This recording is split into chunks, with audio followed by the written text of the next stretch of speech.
Reimagining Star Wars. So I'm sure by this time, if you're a Star Wars fan, you've seen the new trailer. Welcome to Reimagining Star Wars, and we're going to briefly go over what we saw today. So now here at the beginning, we find Rey alone on a desert planet. Is this Jakku? Is this Tatooine? People are saying that this is not Jakku, because if it were Jakku, there'd be broken ships everywhere from the battle that occurred above it. We get an establishing shot showing a ship flying toward Rey at a high rate of speed. Before we engage what that ship is, we then cut to Luke's lightsaber, Anakin's lightsaber, Rey's lightsaber, now new and seemingly undamaged compared to what happened in The Last Jedi. Does this mean she's completely fixed it? It seems odd because there was speculation that the crystal was damaged from The Last Jedi. Now we see Rey begin to run as the ship comes up on her. The ship looks a lot like Kylo's ship from The Last Jedi. This ship has been identified as a TIE Striker and is not the TIE Silencer that we saw in The Last Jedi. So we see Rey jump over this TIE Striker as it approaches. So it appears that Rey is exhibiting some new force power.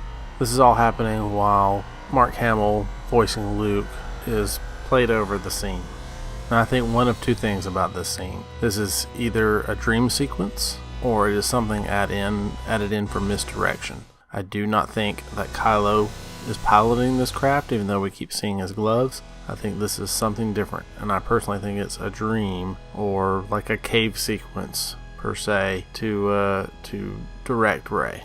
I say this because the TIE Striker is not firing on Rey. It seems to be running Rey down. Next we cut to a scene of an A-Wing coming down to a mountainous region, which looks like it might be part of a jungle world. Is this New Medium Prime, in which the Solo official guidebook says that it's associated with Lando's clothing, featuring the yellow shirt? I mean, the yellow shirt we see in this trailer is the same yellow shirt that we saw in Solo.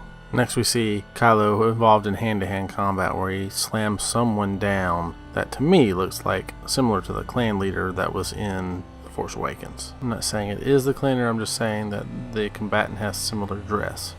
Then we cut to Kylo's mask being rebuilt. To me, those do not look like his hands, and it makes me believe that Kylo will not be wearing his mask again, that someone else is constructing his mask for their own purposes.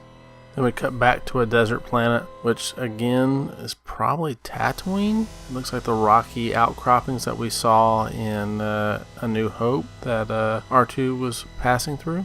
And if you think about it, that makes sense. We're trying to draw all three trilogies together into one coherent story. So coming back to where it basically all began makes sense. And we see a cute little droid for the kids. And we see Lando in the Falcon with Chewbacca. And he's in that yellow shirt. And we just talked about that. And then it seems like we cut back to Tatooine. And these seem like sand skiffs flying across the surface. And that they're being chased by sand troopers, and one appears to have a rocket pack. The next cut is to an A-Wing crashing and passing by, if you look hard, what looks like to be a Venator class Star Destroyer or cruiser from the Clone Wars. Then we cut to the heartfelt hug with Leia, which is clearly some scene that was taken from the original hugs in The Force Awakens. But she suspected it. I suspect this because we get Han's medal and Leia hugging Rey. So we're having all the memory and the thought of all of them tied together in one scene. Then in the last scene, the group walks up on the remnant of the Death Star. Now I'm not sure which Death Star this is, if this is Endor or if this is Yavin, but there was a rumor that they would return to Yavin. But in the story, to me, that doesn't make much sense because we immediately hear the laughter of Palpatine. And if Palpatine left his essence behind, that would have been with the Death Star above Endor, not above Yavin. And the idea of dark side essence being left behind in objects and in tombs is something that has been explored more and more in canon. It had not been explored before, especially not in the movies, but it had been explored a lot inside the EU. Additionally, the Emperor returned as a clone in the Dark Horse comic Dark Empire, where he transferred his essence between the clones. Finally, the title is revealed, The Rise of Skywalker.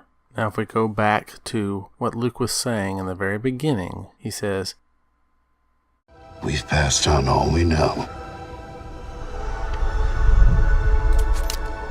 1,000 generations live in you now. This is your fight." To me, he's implying something more than just the Jedi. And I think this is going to tie back to the Skywalker name. Every generation has their legend. Every generation has their Skywalker.